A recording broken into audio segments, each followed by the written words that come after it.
nadie que sea objetivo puede negar que las sanciones son contra el pueblo cubano al que se le pretende apretar en una olla de presión, cerrar las válvulas de escape que el gobierno, por ejemplo, ha ido abriendo con el tema migratorio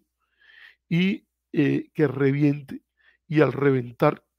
provocar el colapso del gobierno cubano. Así que no solo que hay sanciones, hay sanciones bilaterales, hay sanciones no multilaterales, extraterritoriales, porque multilaterales no son. La única legitimidad legal para las sanciones sería que cuando menos un organismo regional la respaldara. No hay organismo regional que apoye las sanciones de Cuba y a nivel de un organismo internacional universal que sería el litmus test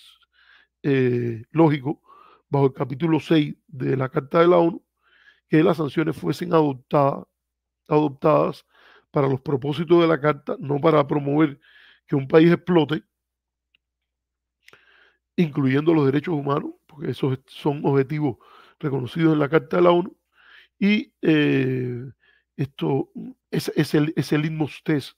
no lo pasa la política de sanciones, una política que, como hemos hablado aquí, califica en la caracterización de guerra económica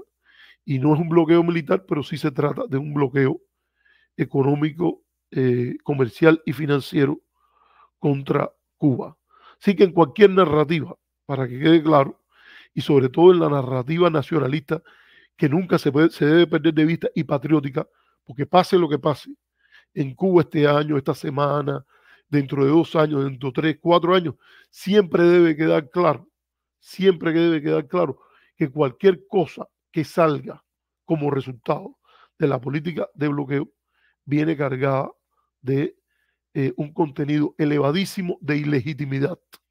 De allí, de esa barbaridad, no se puede producir nada bueno. Incluso aquel que dice que lo que está luchando es por la democracia y que se crea eso, que yo creo que hay que ser muy despistado, ignorante, para pensar que la política de sanciones, bloqueo, cambio de régimen e impuestos del exterior, que hace irrespeto total por la soberanía del país, por los derechos humanos, eso he escrito yo bastante sobre este tema, incluso en la revista Encuentro de la Cultura Cubana, en una época anterior, diciendo, vamos a comparar lo que sería una política de derechos humanos hacia Cuba de promoción democrática y de derechos humanos con lo que es la política de bloqueo. Y si usted la contrasta, se da cuenta que nada, ni a partir de los elementos legales, de lo que ellos mismos proclaman que buscan, no es una política de ese tipo. Pero aún si usted se creyera eso, hay que decir que nada positivo puede salir de este tipo de barbaridad. Yo no uso la palabra genocidio, yo creo que la palabra genocidio es muy seria como para llevarla al punto de decir que el objetivo es, por ejemplo, la muerte del pueblo cubano, el castigo del pueblo cubano. Ahora, sí es importante señalar que no es un castigo ni siquiera, que no creo que sería justificado contra un grupo como serían las sanciones, lo que se le llaman las sanciones targeted o dirigidas. No se trata de eso, se trata de una política de sanciones indiscriminadas, de castigo colectivo contra toda la población cubana que no empiece por rebelarse. Y lo que se busca es causarle hambre y desesperación. Y hambre y desesperación ha motivado la protesta en Santiago de Cuba. Yo creo que también, primero, para que quede claro, todo esto está explicado en estos minutos que le he dedicado al tema para dejar bien claro, primero que sí hay bloqueo, que sí hay razones para decir que juega un papel principal, importante, primordial en la situación que tiene el país y que merece la condena de todo el que se considere una persona patriótica, sea o no partidario u opositor al gobierno de Cuba, coincida o no con su matriz ideológica. Yo creo que ya una vez que esté establecido esto, porque por ahí empezamos, como yo siempre digo, que que hay cosas que, lo primero, hay que decir también que detrás de esta protesta hay un profundo hastío y desencanto, dudas y hasta certeza de que el gobierno del Partido Comunista opera a partir de una estructura de pensamiento, una cultura política en la cual es imposible encontrarle una salida, por lo menos en su versión actual, a la crisis que tiene el país. Y aquí yo creo que es importante hablar de cómo el gobierno ha insistido, el partido Estado ha insistido en la llamada propuesta de continuidad, que yo creo que, vaya, hay que estar como metiendo la cabeza como el avestruz en el suelo para darse cuenta que esa postura hace aguas por todas partes. Eso de que se es continuidad y que vamos a seguir bajo el legado del pensamiento y de la propuesta que salió de la adopción del esquema marxista-leninista por parte del Partido Comunista de Cuba, considerado a sí mismo en la legitimidad de mantener el poder sin un diálogo sustancial con fuerzas políticas, no estoy hablando incluso con individuos, con fuerzas políticas que abracen la lealtad al país, pero que tengan propuestas diferentes, yo creo que eso está haciendo agua. El esquema económico político, porque hay que decir que aquí no hay separación de economía y política, que prioriza el control y el mantenimiento de las condiciones favorables al monopolio político del Partido Comunista en Cuba, por encima de la búsqueda inmediata, ya no del crecimiento económico, sino de la sobrevivencia del país como estrategia de resistencia frente a las políticas hostiles exteriores por el gobierno de los Estados Unidos, yo creo que también hace agua totalmente. O sea, primero la supervivencia, segundo, un crecimiento económico que por lo menos lentamente, poco a poco, con gradualidad, lo que sea, pero que transmita señales bien claras de que el bloqueo no va a tener éxito, eh, son urgentes y eso es mucho más importante que las condiciones favorables en las cuales el Partido Comunista ha sido renuente a renunciar, por la cual tiene tantos controles políticos como pueda sobre la fuerza laboral, sobre el uso de la tierra, sobre el modelo económico, sobre el mantenimiento, disposición y reproducción de los activos económicos, sobre la adopción o no de una economía mixta, dígase de mercado, con un importante sector estatal regulador, redistribuidor, desarrollista. Yo creo que es evidente ya. Y esto, yo creo que no es solo que la gente tiene hastío, no solo que no haya electricidad, no solo que no haya comida, es que qué idea se ve. Yo creo que ha habido la responsabilidad, por decirlo de alguna manera. Yo vi la intervención importante de Vicente Lao Levy, el ministro de Energía y Minas, en la cual se usó a mí me parece fue bastante crudo y bastante honesto cuando dijo que en los próximos 12 días, creo que hasta el 6 de abril, la situación energética era crítica. Habló incluso del movimiento del, de los distintos tipos de combustible, los problemas que hay que son tan graves como que dice que para sacar lo último que hay de los tanques, el combustible que hay es más espeso y por lo cual se consume más tiempo, más esfuerzo en sacarlo. El esfuerzo que se está haciendo por el país para dar el mantenimiento a las centrales energéticas, pero en una condición por la cual la situación energética es bastante crítica. Yo creo, mírense, para que se vea, yo nunca empiezo por eh, responder la pregunta de que el gobierno, responder cualquier pregunta con la respuesta de que el gobierno es malo, que es terrible, que es incapaz. Yo creo que la situación de cerco externo medieval, lo llaman algunos funcionarios del gobierno cubano, yo creo con razón. Esto yo creo que evita poder juzgar con verdadera justicia cuán eficientes son estos funcionarios, en el entendido de que la situación que tienen es bastante, bastante difícil. Pero dicho esto, es responsabilidad de ellos, porque ejercen el gobierno y además lo han ejercido con bastante control y bastante soberbia al no querer ni siquiera discutir, contemplar, plantearse, por ejemplo, la idea de un frente que incluya gente que piensa diferente, darle espacio a personas que se han preparado de otra manera, a partir de otras matrices en el manejo del país. Y la realidad es que no ofrece mucha alternativa. El ministro habló que espera que después del 6 de abril un poco que se alivie la situación, que el gobierno está haciendo determinados pasos estratégicos encaminados a el mantenimiento del sistema energético que ya está de por sí bastante deteriorado para poder seguir usando el combustible nacional.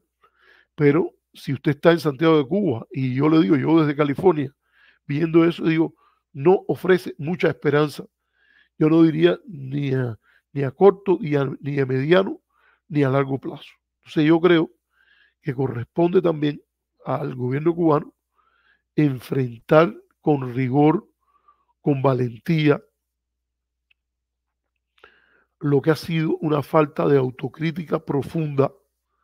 de aquello que independientemente del bloqueo ha podido hacer para evitar estos niveles de desesperación, donde estamos hablando de un sistema en condiciones extremadamente precarias en la cuestión energética, en la cuestión alimenticia. Yo recuerdo que en los años 2012, 2010, por ahí, escribí un trabajo en el cual decía que si usted analizaba el sistema político cubano, la situación de la oposición, uno podía no, lo que se dictaba era a no subestimar la capacidad de sobrevivencia del sistema en la excepción de que ocurriera algo que afectara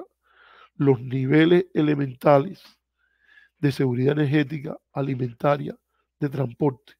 Y yo creo que de entonces para acá, es verdad que ha sido muy golpeado por la epidemia de COVID, por el golpe al turismo, pero también hay que decir que otras economías en el mismo Caribe, es cierto que si las 242 medidas de Trump han lidiado con algunos de esos problemas, y el otro tema es en el tema de la seguridad alimentaria, cómo han habido medidas de alcance parcial, equilibrios en los cuales se reclamaba a gritos, e incluso importantes economistas del propio sistema cubano y de fuera, se referían a la crisis en la agricultura, a la necesidad de la atracción de un volumen de inversión extranjera ante la carencia de un socio como fue la Unión Soviética, que nunca apareció. En el caso de China, la debilidad, la vulnerabilidad venezolana a los altos y bajos del sistema mundial de combustible, y el gobierno cubano no no hizo medidas que pudo haber hecho y que están evidentes allí. Pregúntese usted si el impulso, porque como mismo dijimos el contrafactual con el bloqueo, pregúntese usted si muchas de las medidas que se han hecho ahora con la pequeña y mediana propiedad, por poner un botón de muestra, se hubiesen hecho, no decir en la época de Fidel Castro, que también tiene su buena cuota de responsabilidad, porque la falta de sostenibilidad del modelo empezaba desde la época que se acabó la Unión Soviética. Es la realidad. Ahí había que hacer una inversión y una transición sostenida, completa, general, abarcadora, a un modelo de economía mixta, que todavía no se ha llegado. Pero póngase de que a lo que empezó como aquellos pasos tímidos que llevaron a 160.000 trabajadores por cuenta propia, se hubiese consolidado con una segunda ola de reforma como la que hubo después hasta 2009. Empezó Raúl Castro y terminó con y se consolidó en el 2011 con el sexto congreso del partido, que incluyó la apertura de un mercado inmobiliario, de autos, la apertura a mayores niveles de inversión externa y sobre todo todas estas medidas que han ido ocurriendo con la mediana y pequeña empresa. Al contrario, el gobierno cubano se aferró y siempre priorizó el control político a la hora de tomar las medidas económicas y retrasó y, digamos, descompuso medidas de secuencia y complementariedad que eran evidentes ya desde entonces en el estudio de otras experiencias de reforma y de la propia reforma en Cuba. Entonces, piénsese si siquiera, no vamos a hablar de las otras medidas que son necesarias hoy, porque ya el espacio del gradualismo se ha reducido extraordinariamente. Si en lugar de ese extremo gradualismo,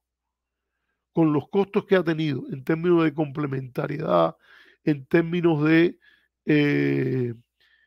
interrelación, en términos de, para que las propias reformas tengan éxito, en términos de posibilidades para el desvestimiento de activos,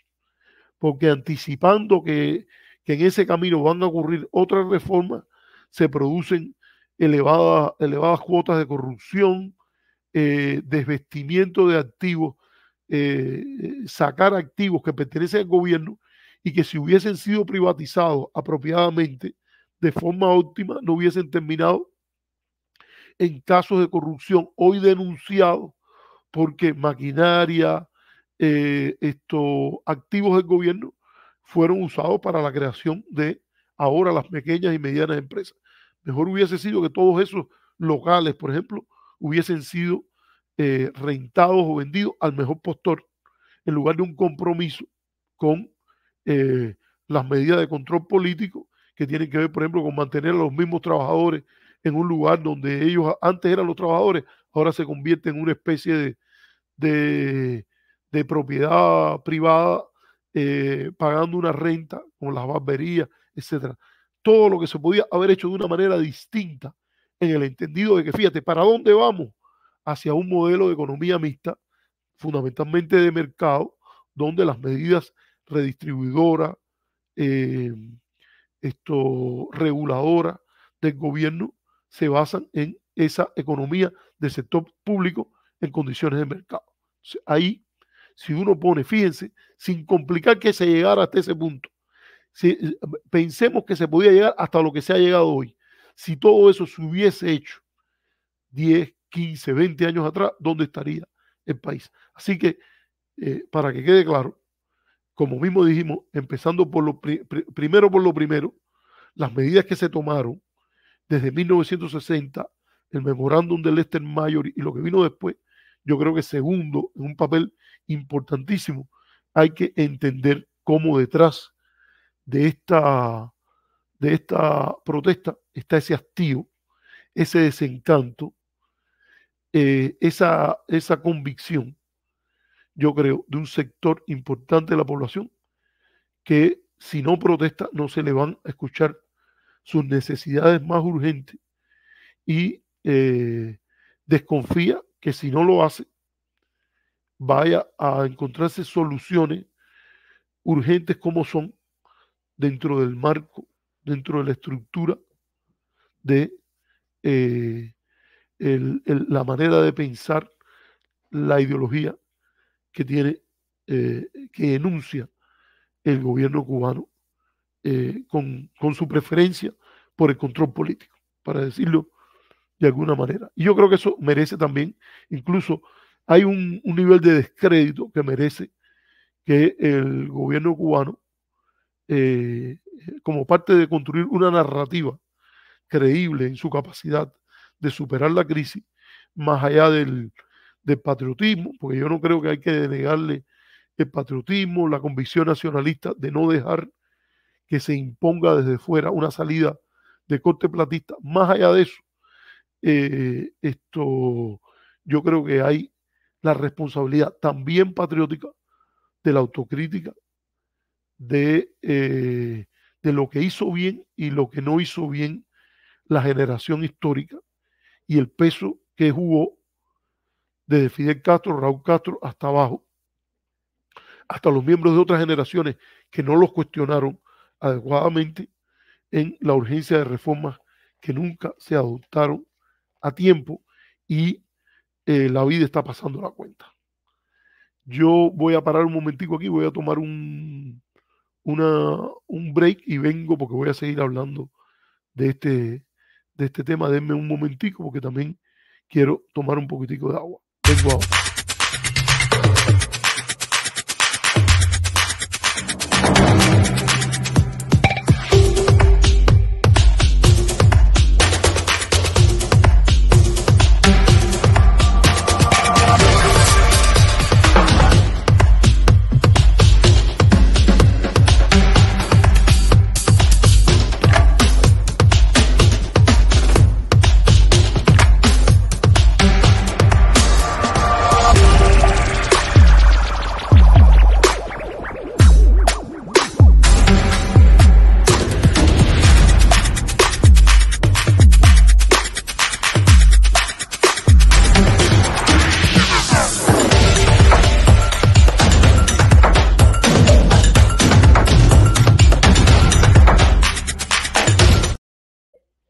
Bueno,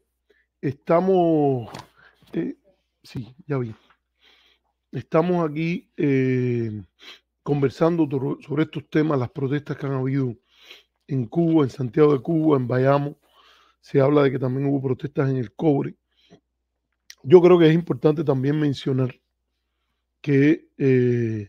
ha habido el intento de explotar esta situación por parte de los grupos radicales anticomunistas pro bloqueo en el exterior y que han tratado, ha proliferado el uso de cualquier cosa, como siempre, porque esta gente tiene muy poca ética, entonces han usado videos de otro momento, han argumentado que el bloqueo no existe, han tratado de establecer una narrativa unilateral, no objetiva, sobre el tema, y yo creo que eso hay que ponerlo en la palestra, porque eso, más que ser solución, lo que hace es complicar los problemas. Yo creo que una actitud, pensemos el contrafactual también en esto, una actitud, digamos, en bloque de la comunidad cubana en el exterior, no solo en Estados Unidos, sino en líneas generales, que diga, por ejemplo, yo me opongo al gobierno, pero no estoy de acuerdo con la estrategia de Marjorie, que saliera al Congreso, que le exigiera a los congresistas, que por cierto se han montado, son los mismos que piden el bloqueo, que es una causa importante de esta protesta, y después entonces lo que vienen es a pedir más bloqueo. Estoy hablando, por ejemplo, de los casos del congresista Mario Díaz Balart, la congresista María Elvira Salazar, el congresista Jiménez y otros más. Fue muy interesante, por ejemplo, la falta de argumentos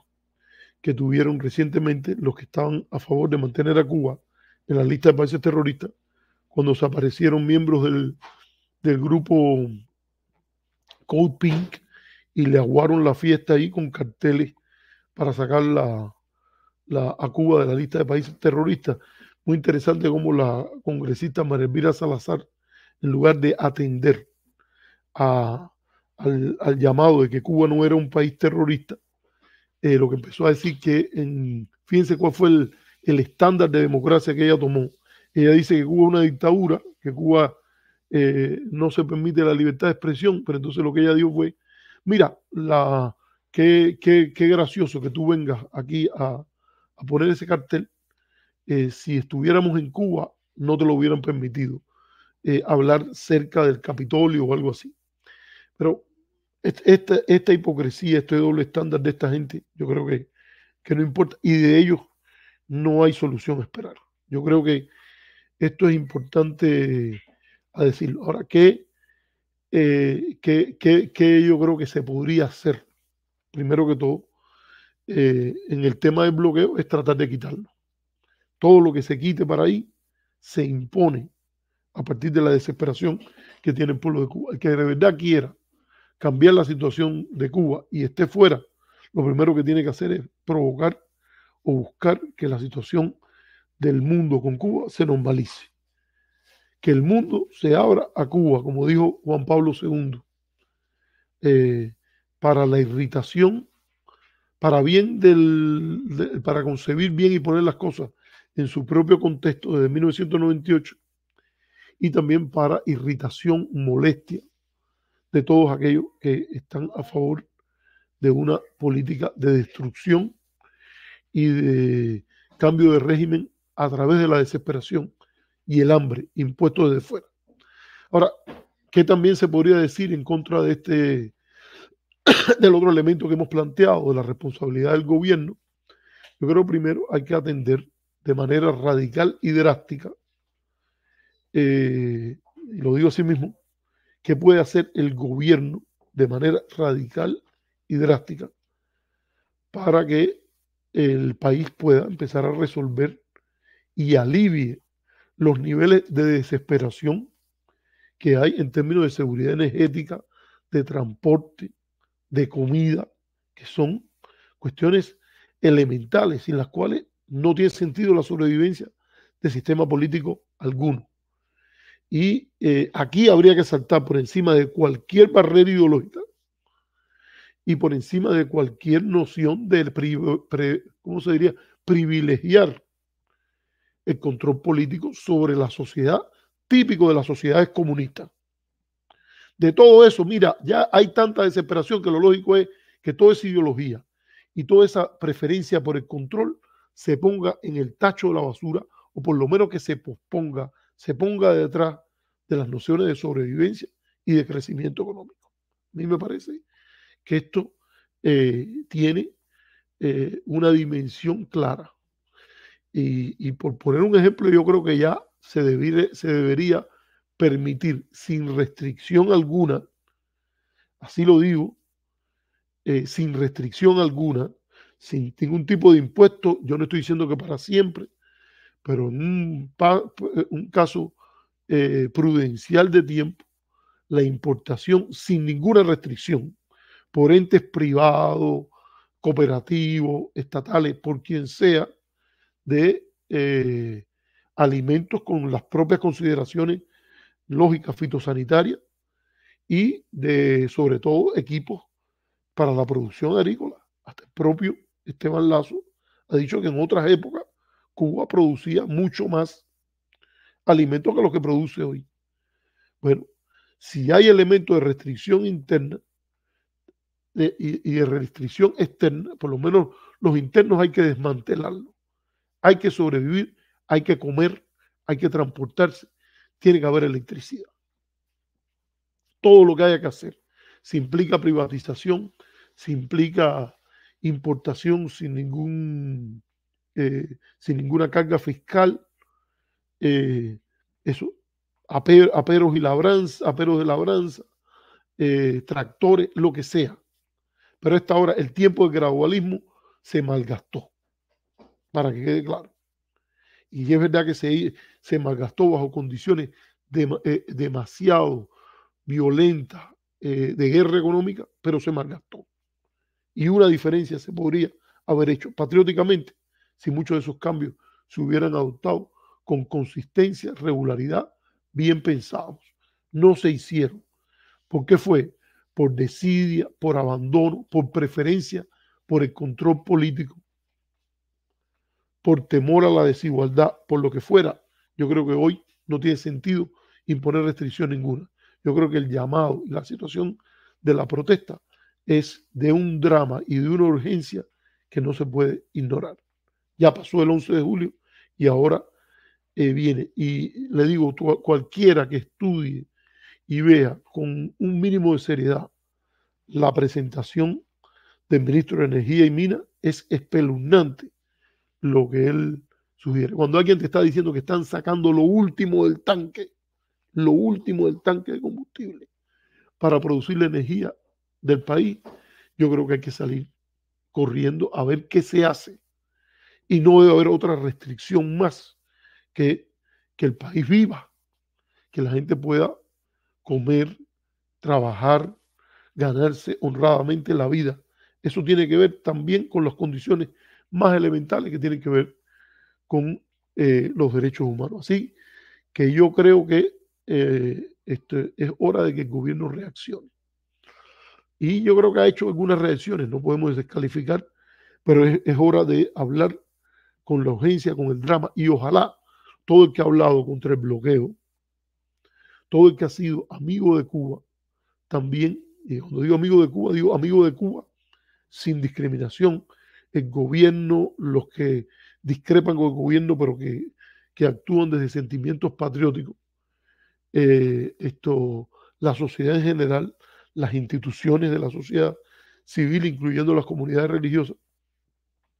Yo creo que cada uno debe hacer lo que su responsabilidad le toca en una situación tan crítica.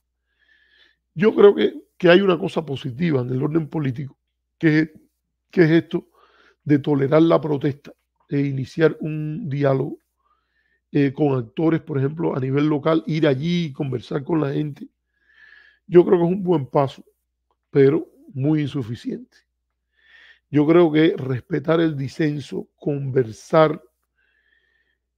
enfocarse en que la protesta sea pacífica, requiere una visión mucho más consistente que hacerlo una vez cuando la protesta ocurra y subirse un tejado y ponerse a conversar con la gente de una manera bastante vertical con un audio, una bocina. Yo creo que es importante tomar la protesta legítima con seriedad, tomar en cuenta la legitimidad de actores que aún desde la discrepancia y el escepticismo ante las propuestas y visiones gubernamentales, desde una visión patriótica, desde una condición de disidencia u oposición leal, se planteen, sugerir ideas, generar una discusión propia, a veces sin aceptar el dominio del gobierno y hacer propuestas. Y yo llamo la atención, por ejemplo, que yo he visto la tendencia que he visto en el último tiempo, no me refiero a la joven Cuba de la situación anterior, sino la que se ha ido levantando. Ahora tiene críticas importantes al gobierno, pero hay una afiliación, sin lugar a duda, a la idea de que hay que buscar soluciones desde el respeto estricto a la soberanía nacional. Y yo creo que eso se debe tomar en cuenta. Y como participante que fui en la conferencia de la Nación y la Migración, no es que crea que no fue productiva, no es que crea que no fue positiva, pero me parece que el margen de los actores, las garantías de que se podría ir allí y participar con sectores mucho más amplios, tanto de la comunidad cubana en el exterior como al interior del país, yo creo que es importante abrir espacios. Abrir espacios, y esos espacios tienen que ser no solo a nivel del manejo de la crisis en la coyuntura, sino garantías de que se está en proceso a una transición a un modelo diferente que en lo económico se basa en una economía mixta de mercado con un importante componente social, la República Social Martiana, pero que también en lo político se busca una transición a un modelo de mayor apertura. Una cosa es que se acepte la idea unipartidista como parte de la reacción y respuesta de emergencia ante la guerra que desde el exterior se hace para imponer una solución platista, y otra cosa es que se siga proclamando como paradigma la idea de un régimen unipartidista donde una supuesta vanguardia que se supone que sea iluminada y que siempre haga lo mejor para el país, siga llevando la voz cantante con un diálogo cuasi inexistente o vertical con otros posicionamientos políticos. Y yo creo que una cosa es lidiar con la coyuntura, pero también proponer paradigmas diferentes, por los cuales vale la pena cerrar fila en una resistencia ante una solución de corte platista. Porque primero, yo creo que ya queda bien claro que incluso con la dirección histórica no siempre se hizo lo que era más apropiado para el país. Se cometieron errores importantes en términos de prioridades, y esta prioridad sobre el control político le ha costado mucho al país, y se hizo bajo la dirección del Partido Comunista, de la supuesta vanguardia iluminada. Y segundo, yo creo que existe un número importante de la población donde se alberga ese hastío, ese desencanto, esa protesta, que se plantea soluciones desde pensar por sí propio y no en seguimiento a las verdades de la vanguardia iluminada, y eso implica repensar la manera que desde el nacionalismo no estamos abogando por el reconocimiento a la oposición desleal, a la platista, a la que se ha aliado con la política de cambio de régimen impuesto desde fuera, sino a un tipo de transformación diferente. Yo creo que debe ser planteada. Los niveles de paciencia a nivel popular, la creencia en que el monopolio del Partido Comunista como supuesta vanguardia de la nación está debilitada y no se justifica como paradigma de cara al futuro. Se puede pensar que sea una razón instrumental de tipo coyuntural. No puede haber una elección multipartidista, no puede haber una competencia política con fuerzas diferentes en un contexto en que el bloqueo garantizaría una ventaja que la derecha pro bloqueo no se merece. Ellos no se merecen nada que no sea el castigo político, porque no han hecho nada por salir de la crisis, no han hecho nada por ayudar, no han hecho nada por alinearse con el pueblo al cual sus políticas le buscan hambre y desesperación. No que lo digo yo, lo dice el propio Memorándum Majority, pero no puede hacerse una política nada más para ellos, como si solo existieran esos dos polos. Hay un espacio grandísimo de sectores moderados que simpatizan con una parte del mensaje del gobierno y otros que, sin coincidir con un pensamiento coherente, enunciado, diferente, alternativo, también existen dentro del país. Y eso se ha registrado en los resultados electorales de voto no conformista o no alineado con el gobierno, y se registra también en este proceso de protesta. No es suficiente con tratarlas con cuidado, no es suficiente con aceptar su carácter pacífico. Yo creo que la posibilidad de un escalamiento,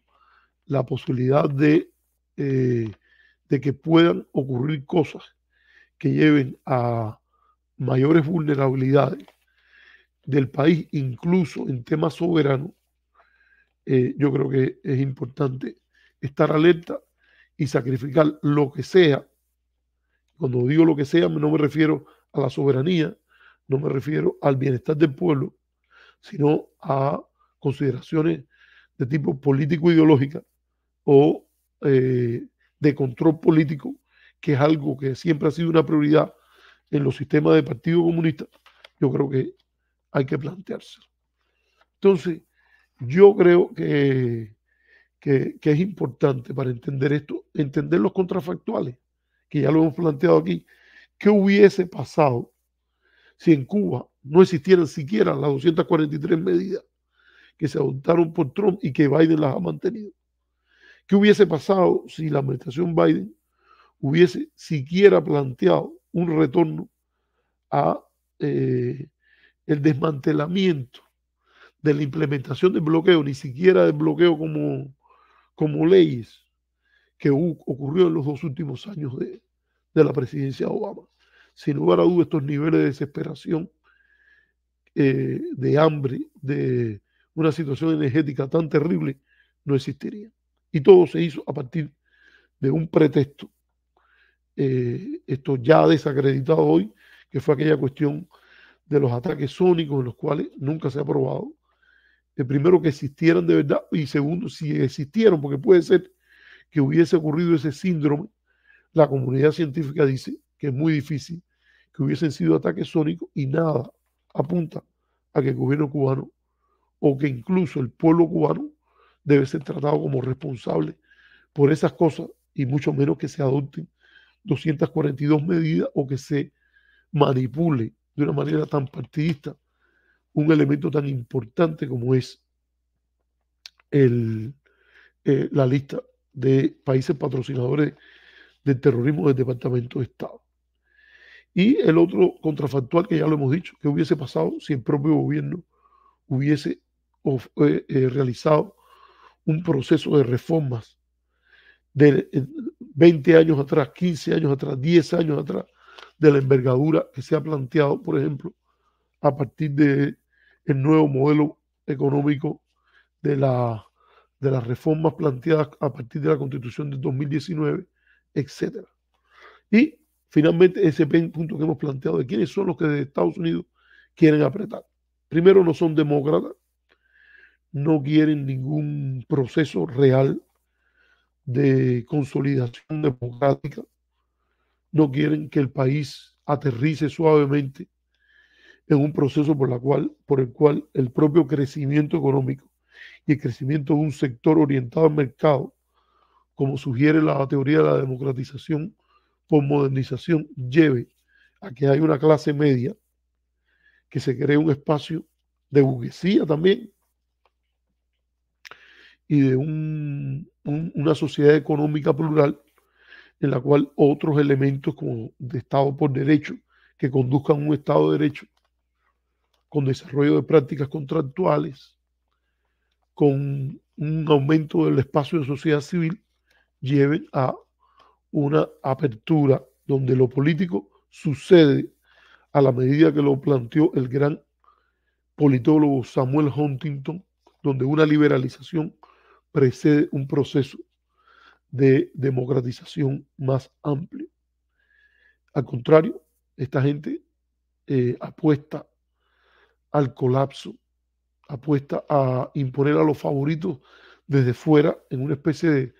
protectorado platista, y embarcan a Cuba y embarcan a Estados Unidos con esa propuesta. Aquí es importante decir que en esto de que embarcan a Estados Unidos, no solo no son buenos cubanos, no son buenos norteamericanos. Y denme un tiempo porque le voy a poner una pequeña pausa, pero ahora vengo con eso. Estados Unidos también tiene que estar alerta el tipo de política que mantiene, porque cuidado no tenga éxito el embarque en que los montan los partidarios de bloqueo. Y yo creo que la administración Biden está haciendo mal si cree que lo que está pasando es lo que le conviene a ella, a partir de un modelo que se planteó por el Memorándum Majory desde 1960. Esperen un momentico.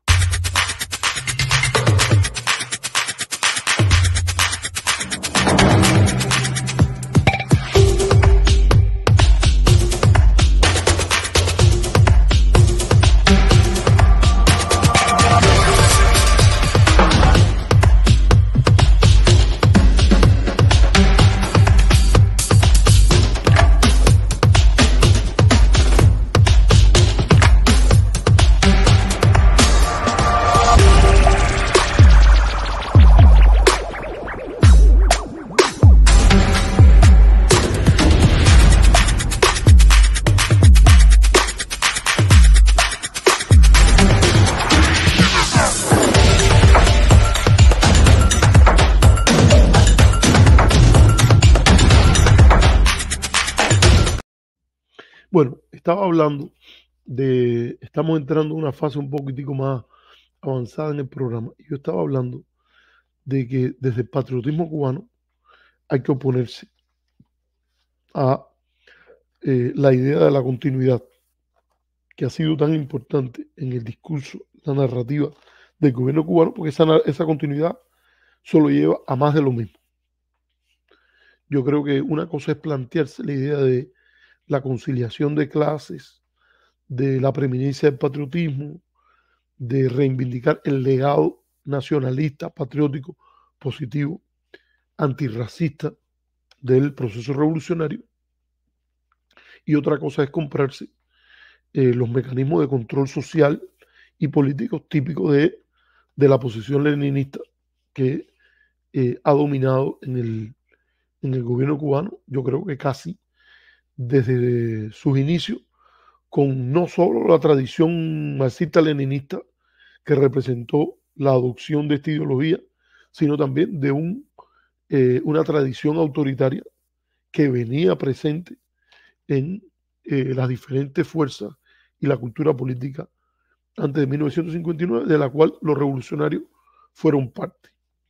tanto los revolucionarios como los contrarrevolucionarios, que muchas veces se proyectan como revolucionarios descontentos con la revolución. No hay adoración por el Estado de Derecho, hay un culto a la intransigencia, hay la idea de que el que discrepa contigo es un traidor, no que es una persona que discrepa, no se distingue bien entre la oposición leal y la apostasía. Y yo creo que esos son temas en los cuales hay que profundizar, porque eh, como en cierta medida se dice, los males internos también, los problemas en la virtud doméstica, también le abren espacio a la intervención extranjera. Esas son cosas que yo creo que habría que pensar.